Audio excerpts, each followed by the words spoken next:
Hello, it's a beautiful fall day, Halloween, and I wanted to take a second and just talk a little bit about riding a motorcycle for short riders. First of all, I am as short of a rider as they're probably going to come, especially for men. I'm 5'1".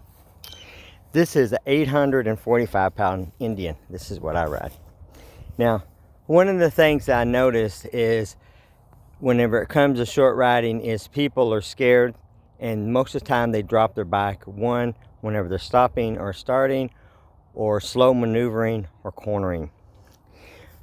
Now, before I get too far on this, I'm not endorsing any specific type of bike or anything like that, but I will say that a lot of times whenever especially women go out and they try to buy a motorcycle, they want to ride their husband. Their husband's a big old burly biker, and he wants to get them, something that's real dainty and good for them, like a Harley Davidson 883.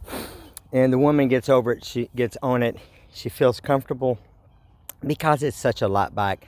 However, 883s are top heavy, they fall over a lot, and most of the time that I find, and I have seen, that women will get these types of bikes and they will lay it down 2 or 3 times or 4 times within the first week, and they'll say, I'm not riding anymore because it scares them. Now, you notice my Indian here has a very low center of gravity, and also has a very low seat. Indians are not really designed for short people. They've kind of left us out. Harley Davidson has a whole lot of low series, Heritage low, Softail low, Fat Boy lows. They're about 24 inches seats, but they're not near as comfortable as this big old Indian. And what I did is I made some modifications. First of all, I got a special seat that they have that's designed, that's narrower, and it sets more closer up. It's also heated, and that made it a little bit easier for me to touch the ground, so I'm able to touch the ground with both feet. I've seen videos where people talking about buying special boots and stuff like that. I wouldn't worry about it. I did have to get a kickstand that's more pushed back a little bit. I made a modification. I put a piece of angle iron on it where I can reach without any problem. Get a bike that's slow, got a low center of gravity. Don't get on top heavy bikes. Practice your slow maneuvering.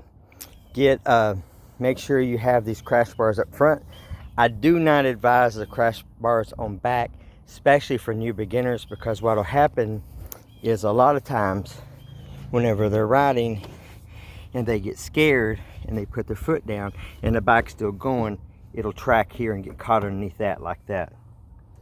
So whenever you're especially trying to get used to a bike and stuff like that, I do not advise this, because whenever you put your foot down, it keeps tracking and you're not moving with it, and you haven't got used to your friction zones and your braking.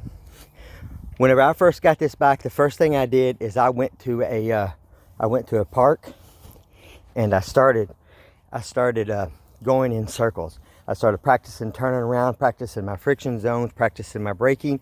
These bikes here are just like horses and diesel trucks. Once they get to rolling, anybody can ride the bike when it's up and down. It's a slow maneuvering and the cornering. That's about it. If you have any questions, message me, and I'll be happy to help out anyone. But if you're short, you can still ride these big bad boys. Just make sure that you get one that's got a low center of gravity. Practice your braking and your friction zone, and make sure you don't have the back of these on, because they'll catch your foot and they'll pull you down whenever you're scared and started. That's it. Y'all folks have a blessed day.